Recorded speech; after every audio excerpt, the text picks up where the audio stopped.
మన జీవితం ఒకరోజు ప్రశాంతంగా ఉంటే మరుసటి రోజే గందరగోళంగా మారిపోతుంది. అలాంటి ఒక మార్పు గురించే ఈ కథ. ఒక పాత గుడిలో ఎవరూ మోగించని ఒక పెద్ద గంట ఉండేది. ఒక చిన్న పిచ్చుక ఆ గంట లోపల గూడి కట్టుకుని ఇదే నా లోకం, నేను ఇక్కడ చాలా సురక్షితం అని మురిసిపోయేది. కానీ ఒకరోజు గుడిలోని పూజారులు ఆ గంటను గట్టిగా మోగించారు. ఆ భయంకరమైన శబ్దానికి పిచ్చుక గూడు ముక్కలైపోయింది. అది ప్రాణభయంతో బయటకు ఎగిరిపోయింది. దేవుడా, నా గూడెందుకు పాడు చేశావు, నేనేం పాపం చేశాను అని ఏడుస్తూ అడవి బాట పట్టింది. చాలా రోజులు తిండి తిప్పలు లేకుండా తిరిగింది. కానీ అది ప్రయత్నం ఆపలేదు.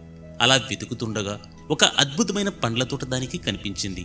అక్కడ సెలయేటి పక్కన ఒక బలమైన చెట్టుపై అది మునుపటి కంటే అద్భుతమైన గూడు కట్టుకుంది. అప్పుడు ఆ పిచ్చుకకు ఒక నిజం తెలిసింది. ఆ రోజు ఆ గంట మోగకపోయి ఉంటే తన జీవితాంతం ఆ చీకటి గంటలోనే ఉండిపోయేది. బయట ఉన్న ఈ అందమైన ప్రపంచాన్ని ఎప్పటికీ చూసేది కాదు. ఈ కథ మనకు ఒక ముఖ్యమైన సత్యాన్ని గుర్తు చేస్తుంది. పిచ్చుక ఆ చీకటి గంటలో ఉన్నప్పుడే తన జీవితం బాగుంది అనుకుంది. కానీ అది ఒక చిన్న ప్రపంచం.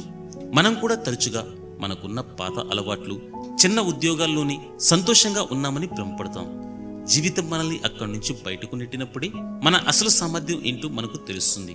ఓటమి ఎదురైనప్పుడు కృంగిపోకుండా ప్రయత్నం కొనసాగిస్తే విజయం దక్కుతుంది. ఆగిపోవడం అంటే ఓడిపోవడం, ప్రయాణించడం అంటే గెలవటానికి సిద్ధమవ్వడం. మీరు అలా ఆగిపోకండి, మీ ప్రయాణం కొనసాగించండి.